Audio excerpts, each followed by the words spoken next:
The morning sun rose over the mountains of Kepler 186f, casting orange light across the human settlement. Jinwoo stood on the observation deck watching miners prepare for another day of work. He had been the commander of Outpost 7 for 2 years now, and he loved this place. The colony was small, just 300 people, but it felt like home. Beside him, Sora checked the daily reports on her tablet. She was his second in command, a tough woman who never smiled much, but always got the job done. "Everything looks normal," she said. "The mining teams are ready to head out. Young-ho says the equipment is running perfectly." Young-ho was their chief engineer, a man who could fix anything with his bare hands and a piece of wire. He kept the colony's generators running, the water systems flowing, and the defensive shields powered. Not that they ever needed the shields. This part of space was peaceful. The nearby alien species were friendly traders who visited once a month to exchange goods down in the medical center. Nari was preparing for her morning rounds.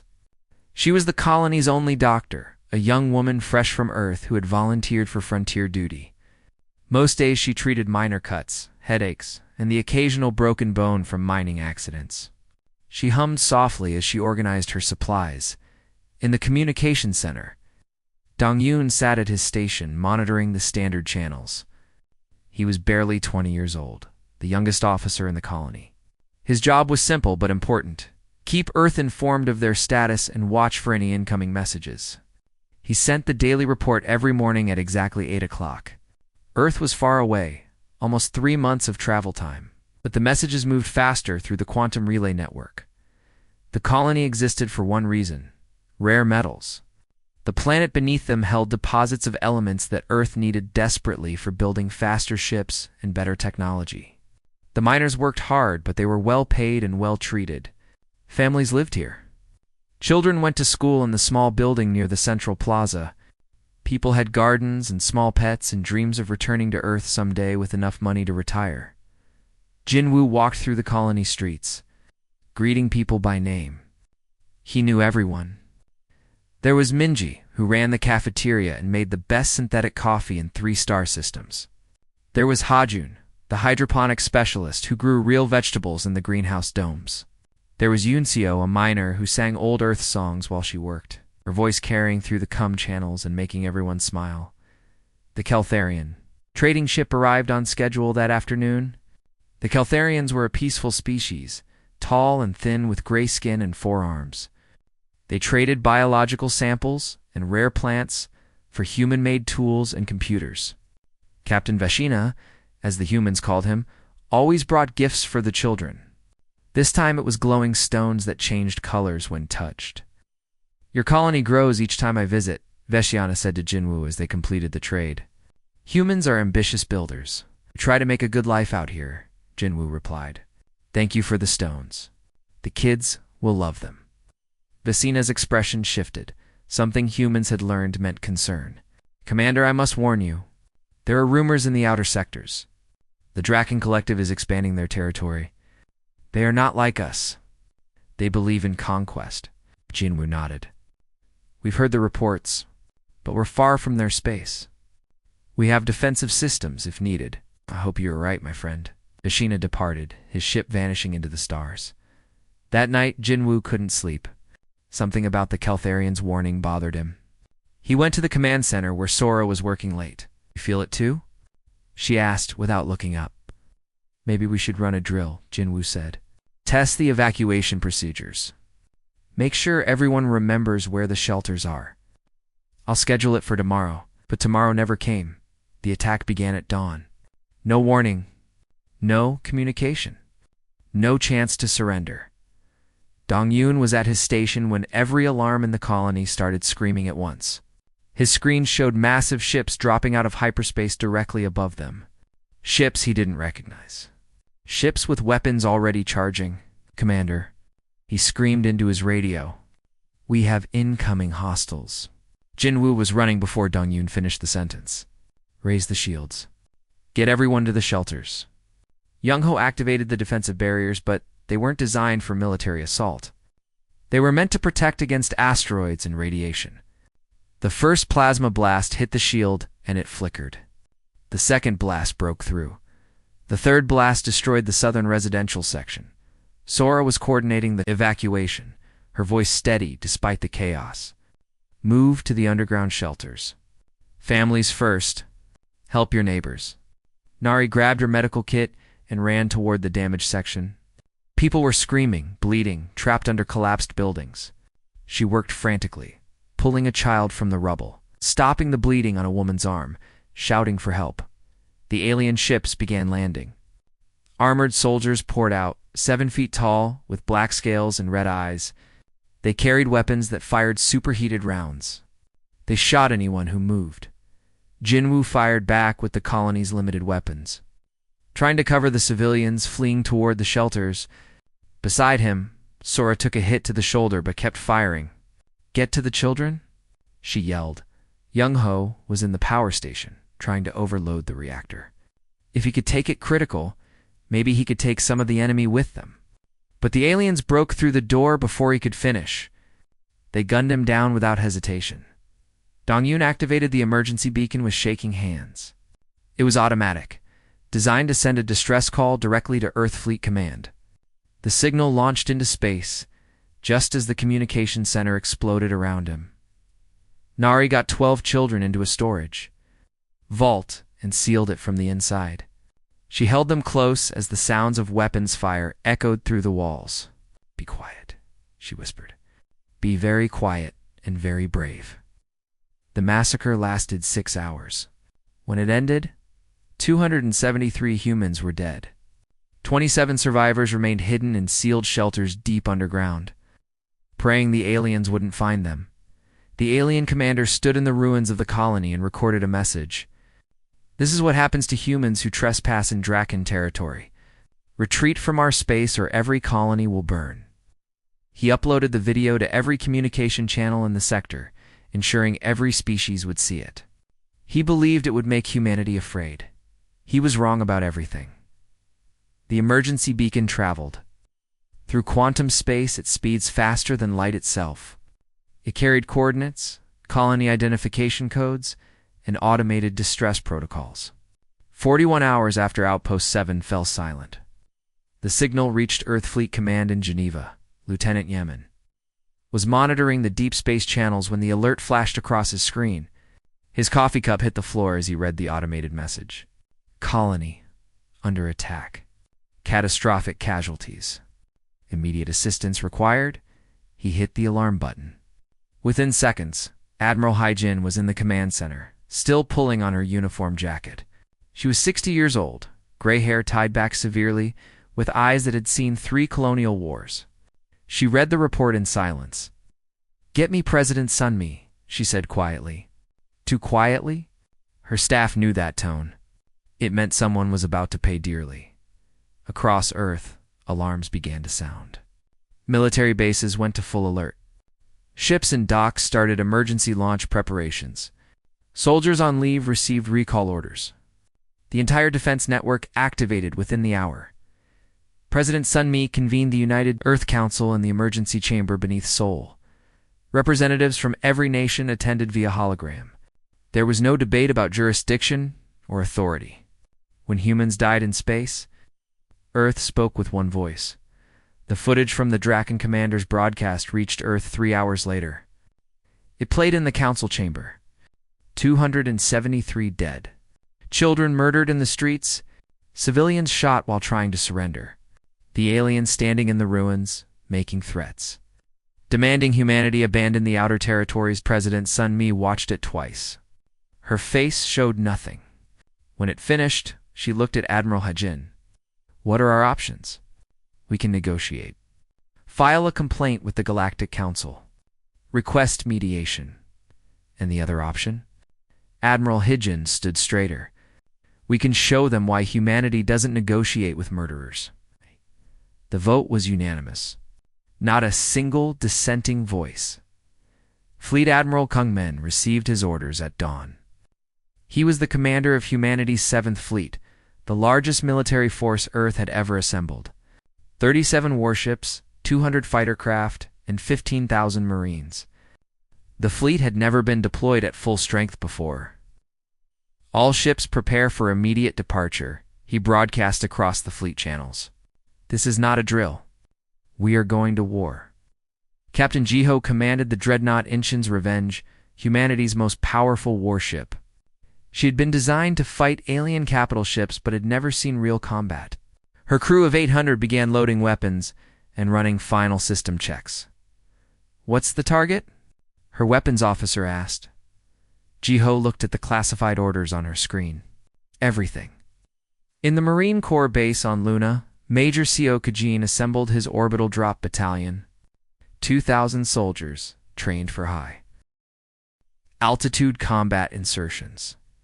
They could deploy from orbit, pierce through any atmosphere, and establish battlefield dominance within minutes. "Listen up," he told his troops. "Humans died out there. Children died. We're going to make sure nothing like this ever happens again." The youngest Marine, barely 18 years old, raised his hand. "Sir, are we evacuating survivors?" "That's secondary. Our primary mission is sending a message." In the research division, Dr. Yuna worked frantically in her laboratory. She was humanity's leading expert in nanotechnology and planetary engineering. She had spent 10 years developing tools to terraform hostile worlds and make them suitable for human life. Now Admiral Hijin was asking her to do the opposite. "Can it be done?" the Admiral asked via secure channel. Yuna looked at her calculations. "Theoretically, yes. But the scale you're talking about, an entire planet? The ethical implications, Doctor. They murdered our people and broadcast it as entertainment. I'm not interested in ethics. I'm interested in capability." Yuna took a deep breath. "Give me 36 hours. I'll have it ready." The Galactic Council received Earth's formal declaration of war for days after the attack. The message was brief. Earth would respond to the assault on Outpost 7 with appropriate military action. All neutral parties were advised to evacuate Draken space immediately. Ambassador Taeyeon delivered the message personally.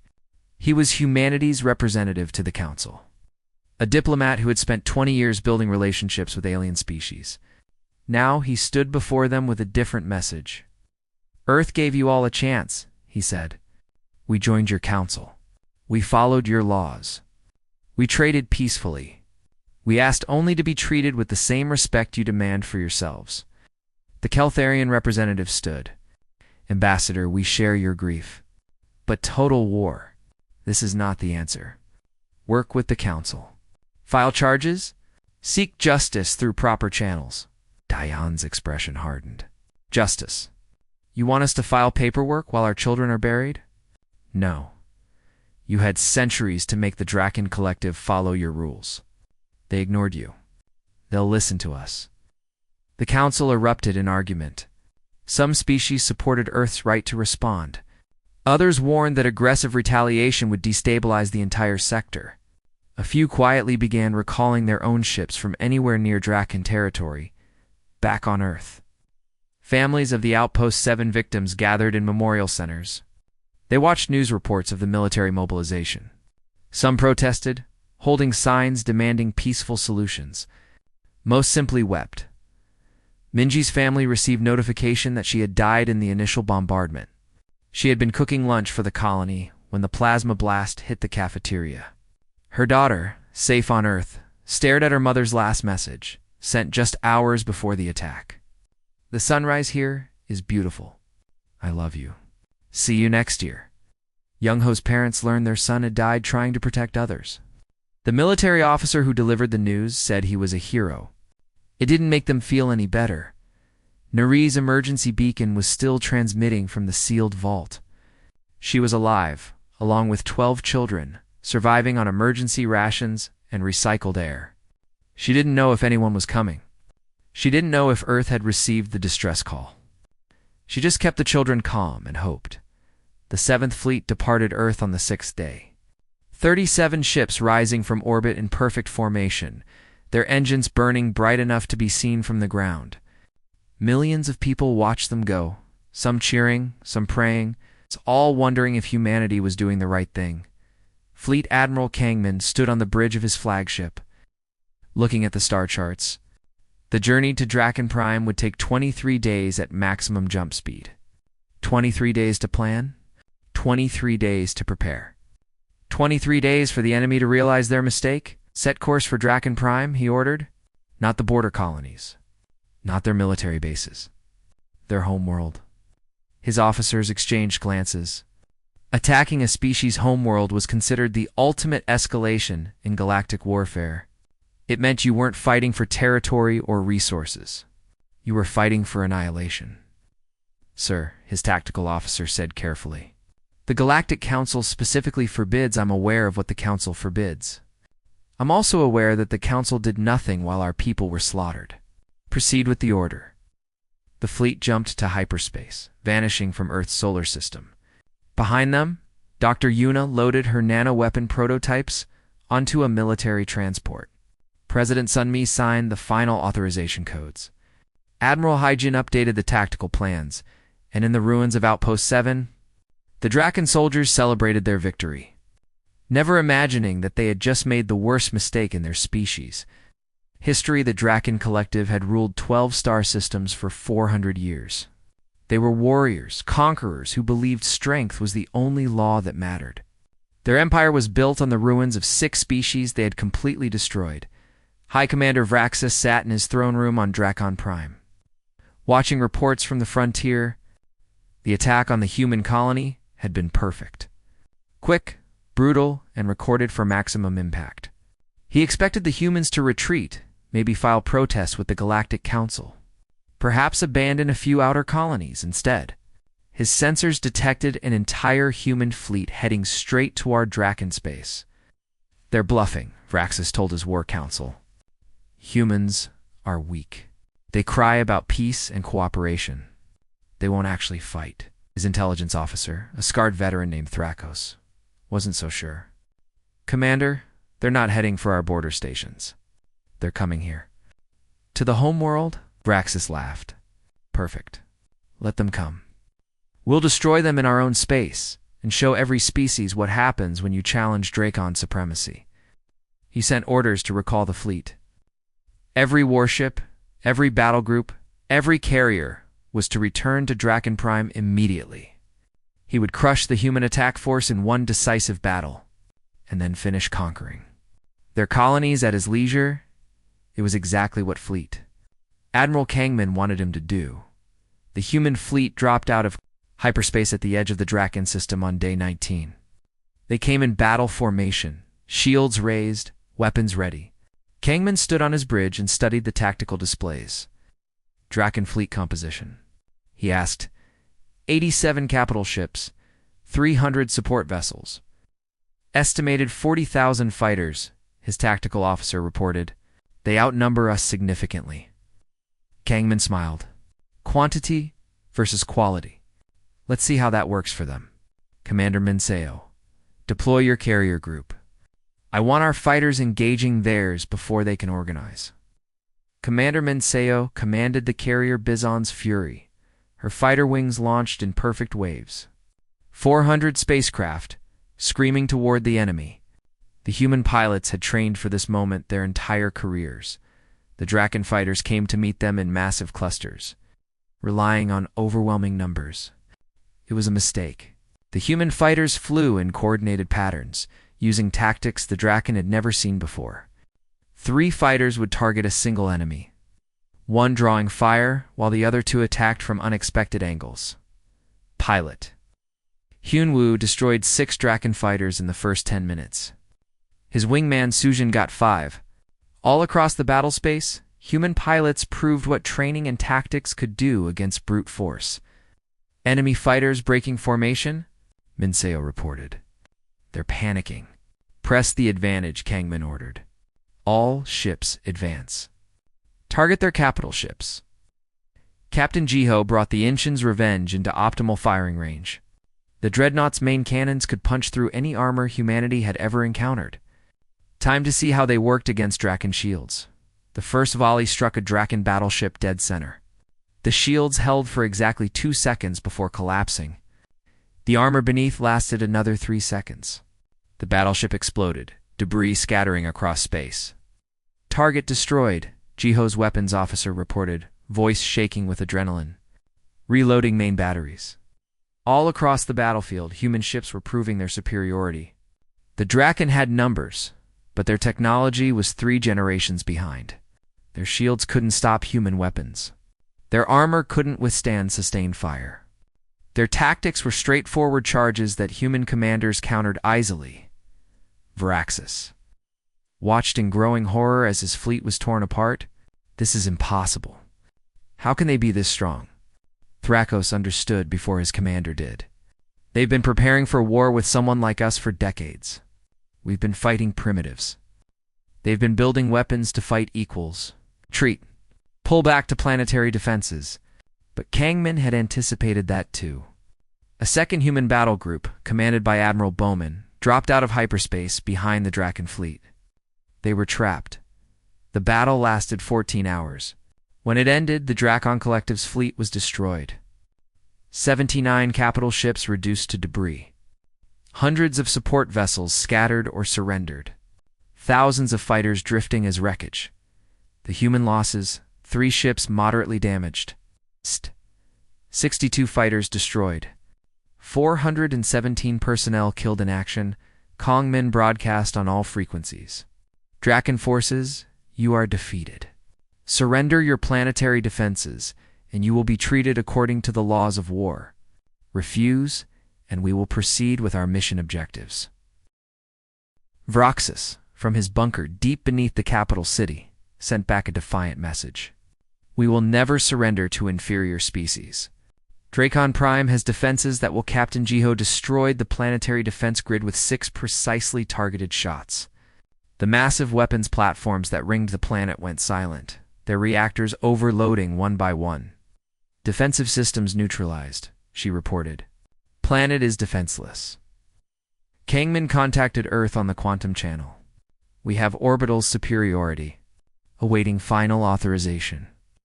President Sunmi sat in her office, looking at the live feed from the fleet. She thought about Minji, who just wanted to cook good food for people. About Young Ho, who died trying to save others. About Jinwoo and Sora and Dongyun and all the others. She thought about the children. Authorization granted, she said quietly. Proceed with Operation Final Answer. Dr. Yuna's transport ship moved into position above Dracon Prime. She activated the deployment sequence with hands that trembled slightly. Thousands of small capsules launched from the cargo bay, spreading across the planet's atmosphere. Delivery successful, she reported. Nano-dispersal beginning. The capsules broke open in the upper atmosphere, releasing clouds of microscopic machines. They were designed for planetary engineering, for breaking down rock and soil into component elements that could be reorganized into whatever humans needed. Yuna had reprogrammed them for a different purpose. The nano-machines spread across the planet like silver fog, invisible to the naked eye, but devastating in purpose. They were programmed to identify Draken biology and reduce it to base elements. Not destroy violently, not kill painfully, just dissolve efficiently. The process took 72 hours. In the capital city, Rakesis was recording another defiant message when his skin began to tingle. He looked at his hands and watched them start to shimmer. What is this? He whispered across the planet. 4 billion Draken experienced the same thing. Panic spread as people dissolved into silver mist. They didn't have time to suffer. The process was quick, almost gentle. One moment they existed. The next they were reduced to their component atoms and scattered on the wind. The buildings remained standing. The infrastructure stayed intact. The cities, the monuments, the entire civilization's physical achievements sat untouched. But the Draken themselves simply ceased to exist. Major. Seokshin's Marines deployed to the surface 74 hours after the nano-dispersal began. They moved through empty cities, weapons ready, finding nothing alive. Just empty streets, abandoned vehicles, and the echo of a civilization that had been erased. It's like everyone just vanished, one Marine said. That's because they did, Seojin replied. Search for the human survivors. That's our priority now. They found Nari and the 12 children in the sealed vault beneath Outpost 7. She was unconscious from oxygen deprivation, but alive. The children were terrified but unharmed. Seokajin carried Nari to the transport himself. "You're safe now," he told her as medics worked to revive her. "You're going home." The children clung to the Marines, crying with relief. One little girl asked, "Where are the bad aliens?" "Gone," Seokajin said simply. "They won't hurt anyone ever again." The first images from Draken Prime reached Earth 5 days after the nano-dispersal. News networks broadcast footage of empty cities, pristine buildings standing silent, streets where no one walked. Not a single Draken remained anywhere on their homeworld. The reaction across Earth was mixed. Some people celebrated, gathering in cities to cheer the military victory. Others protested, carrying signs that read, "This isn't justice. It's genocide." Most people simply stared at their screens in stunned silence. Trying to process what humanity had done, Admiral Hyjin addressed the United Earth Council. The Draken Collective no longer exists as a military threat. Their homeworld is secure. Their remaining colonies are requesting terms of surrender. We can either occupy their territory or leave it for the Galactic Council to manage. President Sunmi considered carefully. "We don't want their territory. We never did." This wasn't a war of conquest. It was a statement. Leave the colonies for the Council. But Draken Prime remains under human control indefinitely. The Galactic Council convened an emergency session for the 3rd time that month. Representatives from 47 species gathered to discuss Earth's actions. The chamber was filled with shouting, accusations, and fear. Ambassador Taiyin stood at the human podium, waiting for silence. When it didn't come naturally, he activated his microphone to maximum volume. The feedback screech got everyone's attention. "You want to condemn Earth?" he asked calmly. "Fine. Let's talk about condemnation. Where was the Council when Draken forces massacred our civilians? Where were your peacekeeping forces? Where were your sanctions and your strongly worded letters?" The Keltharian representative, Vasina himself, spoke up. "Ambassador, we share your pain, but what Earth has done violates every principle of galactic law. You've exterminated an entire species." "They should have thought about that before they killed our children," Taeyon replied. "Earth will accept whatever consequences the Council decides. But know this, if you punish us for defending ourselves, you send a message to every predator species in the galaxy. You tell them that humans are acceptable targets as long as you file the right paperwork afterward." The vote on sanctions failed. 24 species voted to condemn Earth's actions, but impose no penalties. 15 voted against any condemnation at all. 8 abstained. It was the closest thing to approval Earth was going to get. But the real impact happened in private communications across the galaxy. 14 species sent formal apologies to Earth for past territorial disputes. 23 requested non-aggression treaties. 5 applied for full military alliance status. Every government in the known galaxy suddenly wanted to make absolutely sure. Earth considered them friendly, the Varelian Confederacy, which had been threatening human mining colonies for months, immediately withdrew all military forces and offered generous trade agreements. The Sectorian Empire, known for aggressive expansion, sent a gift of rare minerals and requested a cultural exchange program. Fear, Taeyon realized, was a more effective diplomat than he had ever been. Back on Earth, the survivors of Outpost 7 were treated as heroes. Nari received the Star of Valor, the highest civilian honor Earth could award. She accepted it quietly, thinking of Young Ho and Sora and all the others who hadn't made it. The 12 children she had saved were reunited with their families. News cameras captured the emotional reunions, parents holding children they thought they'd lost forever. One little boy, barely 6 years old, told reporters, "Miss Nari kept us safe. She sang songs so we wouldn't be scared." Nari couldn't watch the broadcasts. She stayed in her apartment, trying to process everything that had happened. A therapist visited daily. Other survivors called regularly, but nothing made the nightmares stop. Dr. Yuna faced a different kind of burden. She was called before a scientific ethics committee to explain her nanoweapon. Half the panel wanted to give her awards for saving human lives. The other half wanted her research destroyed and her license revoked.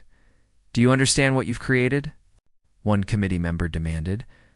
A weapon that can erase entire populations without touching their infrastructure. Do you realize how this could be abused? Yuna met his eyes steadily. Yes, that's exactly why I created it.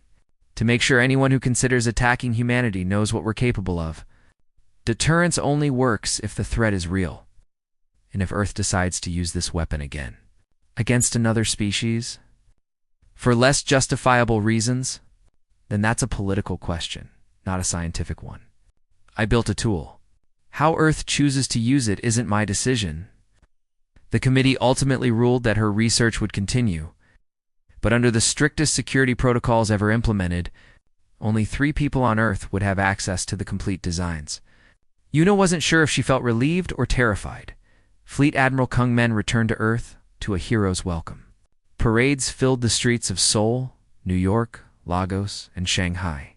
But he took no joy in the celebrations. He had won the battle but lost 417 people doing it. He visited the families personally, every single one. Sitting in living rooms, holding hands with grieving parents, explaining how their children had died bravely.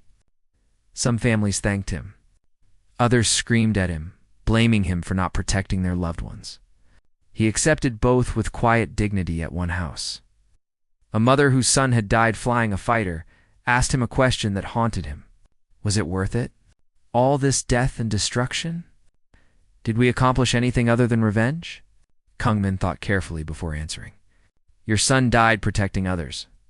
Because of him and people like him, every species in the galaxy now knows that humans can't be bullied. Our colonies will be safer. Our people will be respected. I can't tell you if that's worth your son's life. Only you can decide that. She nodded slowly, tears streaming down her face. I hope you're right. I really hope you're right. President Sunmi gave a televised address to the entire planet. She looked tired, older than she had just a month ago. The weight of what she had authorized showed in every line of her face. Earth has sent a message to the galaxy, she said. We are a peaceful species. We prefer diplomacy, trade, and cooperation. But we will defend our people with absolute certainty. Attack our civilians, harm our children, and we will respond with overwhelming force. Not because we enjoy violence, but because we value life too much to let evil go unpunished. She paused, looking directly into the camera. Some of you are protesting our actions. That's your right. In fact, it's exactly what makes humanity worth defending. We value dissent, debate, and moral questioning. But understand this. The Draken Collective made a choice. They chose violence over peace. They chose murder over negotiation. They chose to see our mercy as weakness. We showed them their mistake. The speech became the most watched broadcast in human history. Philosophers debated it in universities. Religious leaders discussed it in churches, mosques, and temples. Children studied it in schools. Everyone had an opinion on whether Earth had done the right thing. In the ruins of Outpost 7, now heavily fortified and garrisoned, with a full Marine division, workers began rebuilding. A memorial was constructed at the site of the first attack, listing every name of those who had died. Families could visit, bringing flowers and leaving messages. Jinwoo's name was carved in marble, along with Sora, Youngho, Dongyun, Minji, and all the others. People came from across human space to pay their respects. Some left flowers. Some left pictures. One old woman left a worn cooking pot with a note, for Minji, who always made us feel at home. And throughout the galaxy. In 1,000 different languages and on 1,000 different worlds, the same conversation was happening. Species that had never feared humanity before were reassessing their positions. Pirates who had targeted human ships were finding new victims. Warlords who had dismissed humans as weak were updating their threat assessments because everyone now understood a simple truth. Humanity could be your friend or your end. The choice was entirely yours. But choose carefully, because Earth kept its promises. Both the good ones and the terrible ones. 6 months after the Draken homeworld fell silent, the galaxy had settled into a new reality. Human colonies expanded without interference. Trading routes that had been dangerous were now secure. Species that had dismissed humanity as newcomers now treated Earth's representatives with careful respect. Ambassador Taeyun walked through the Galactic Council chambers. Noticing how other ambassadors stepped aside to let him pass, some nodded politely. Others avoided eye contact. Fear and respect looked similar from a distance, but he could tell the difference. The Vrelian ambassador approached him cautiously. Ambassador Taeyun, my government wishes to discuss mining rights in the Kepler sector. We believe our previous claims were based on outdated information. Taeyun smiled politely. I'm sure we can negotiate something fair. Earth has always preferred cooperation to conflict. Of course. Of course, the Vrelian practically bowed as he backed away. Vasina. The Caltharian captain, who had warned Jinwoo all those months ago, met with Taeyun privately. Your people have changed the galaxy, he said softly. Not with your words or your diplomacy. With fear? Is that wrong? Taeyun asked. For thousands of years, you peaceful species tried to stop aggressors, like the Drakon, with words and sanctions.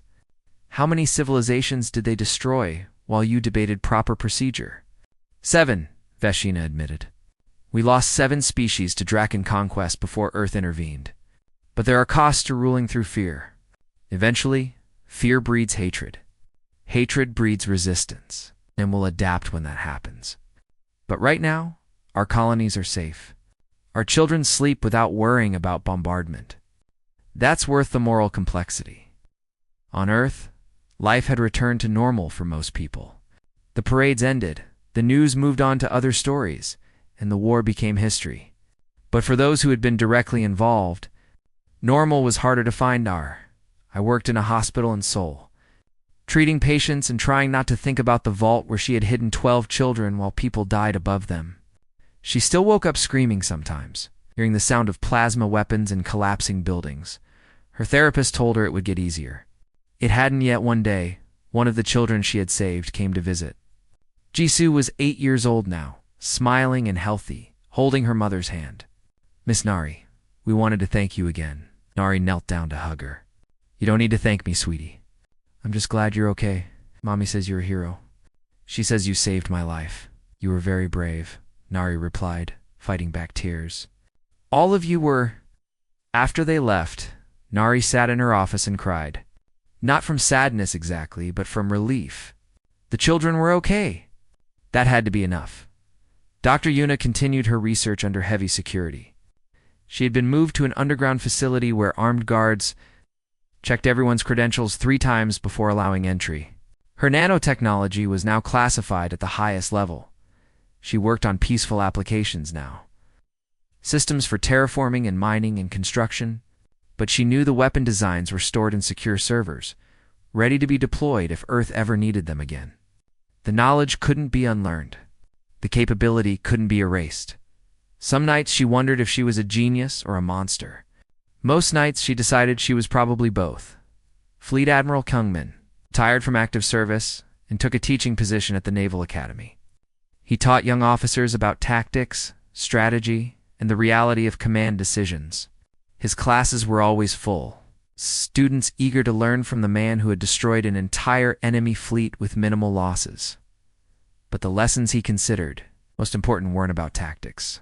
Remember, he told his students, every decision you make in command affects real people, real families.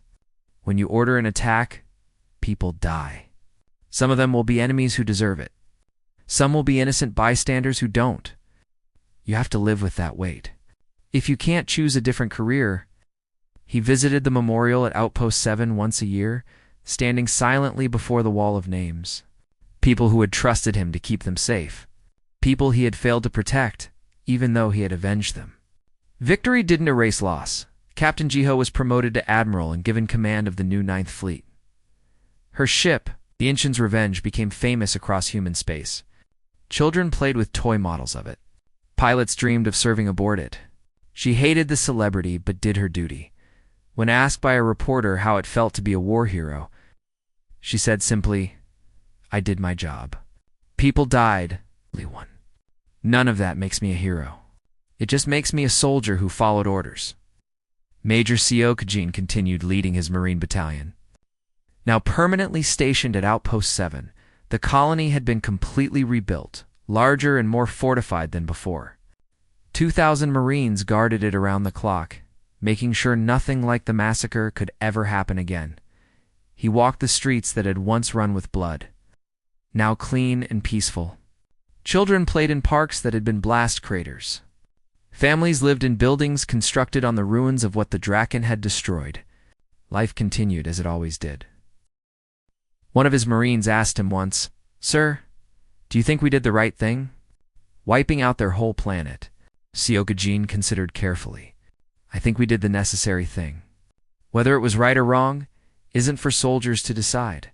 We just made sure our people could live without fear. That's our job." President Sunmi served out her term and chose not to run for re-election. She gave her final address from the same office where she had authorized Operation Final Answer. "History will judge whether Earth's response to the Draken attack was justified," she said. "I can only tell you that I made the choice I believed was necessary to protect humanity. I authorized the death of billions to protect thousands. That weighs on me every day. But I would make the same choice again, because the alternative was accepting that our people could be murdered without consequence." She paused, looking into the camera. "To the species watching across the galaxy, Earth wants peace. We truly do. We want to trade, to learn, to grow alongside you. But we will never again accept being victims. Attack us, and we will respond with everything we have. That's not a threat. It's a promise." The Draken colonies, the ones that had survived by being far from the homeworld, were reorganized under Galactic Council supervision. Most Drakens swore off their empire's aggressive ways, horrified by what their leaders' actions had brought upon them. Some harbored hatred for humanity, planning revenge they would never be strong enough to execute. The galaxy's power dynamics had shifted permanently. Species that had relied on military strength now invested in diplomacy. Aggressive empires reconsidered their expansion plans. The age of casual conquest was over, and on 1,000 human colonies across explored space, people went about their lives. They mined resources, built cities, raised children, and dreamed of the future. They lived without fear of bombardment or invasion, protected by the terrible certainty that Earth would avenge any attack. In the reconstructed cafeteria at Outpost 7, a cook named Jaeon prepared meals for the garrison and colonists. He had volunteered for the position, wanting to honor Minji's memory by continuing her work. He made the best synthetic coffee in the sector, just like she had. Every morning, he looked at her picture on the wall of the cafeteria, along with pictures of Young-ho, Jinwoo, Sora, and all the others who had died. "We're still here," he whispered to them. "You didn't die for nothing. We're still here." Children walked safely to school. Miners worked without looking nervously at the sky. Families planned for decades of future on this distant world. Life continued, paid for in blood, but secured by the knowledge that humanity protected its own in the council chambers. Ambassador Tyone presented Earth's latest proposal for peaceful cooperation in the outer sectors. Other species listened carefully, offering suggestions and agreements. The discussion was productive, respectful, and honest because everyone in the room understood the unspoken truth that governed all interactions with humanity now. They would prefer to be your friend, but they could accept being your nightmare. The choice was yours. The galaxy had learned its lesson. Humanity wasn't weak. They weren't easy targets. They weren't species that would accept violence against their civilians and respond with nothing but words. They were humans. And humans took care of their own no matter what it cost. The Draken had taught the galaxy that truth with their extinction. It was a lesson no one would forget for 1,000 years.